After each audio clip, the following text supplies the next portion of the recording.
Hi, hello mga amigo amiga. Ito naman, naluto tayo pang breakfast sa amigo amiga. Simple lang to, pero healthy.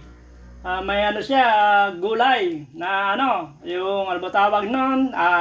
Okray. Okray. O, di ba? O, yan. Fried okray. Pero sa akin, wala ganong mantika, mga amigo amiga.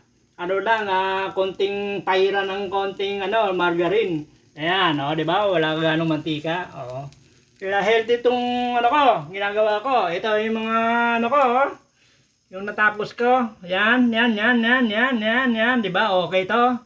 Ayos to pang breakfast. Kailangan kumain ka ng mga gulay, no? Itlog lang 'yan, mga hinalo ko. Itlog lang. Oh, 'di ba?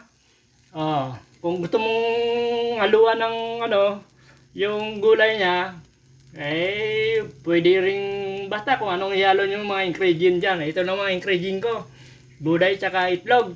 Ayan, mga okray. Oh, di ba? Oh, ito pa nga, niluluto ko pa nga. Ayan. Oh, yan na lang. Oh, mahina lang apoy. Mga amigo-amiga, huwag ganong malakas para di masunog. Oh, alalay lang sa apoy. Oh, di ba? Oh, wala ganong mantika 'yan. Oh, basta mayroon kang ganitong kalan okay. Hindi siya madikit. Oh, di ba? Oh. Oh, hanggang dito na lang mga ano, mga amigo-amiga. Luto pa tayo pang breakfast.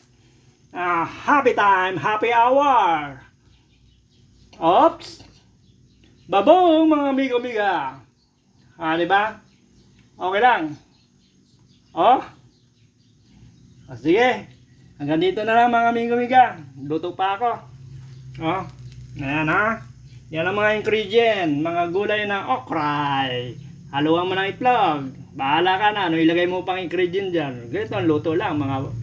Basta wala ganong mantika. Oh. Margarine ang hinaplas ko lang dyan sa ano, kalan.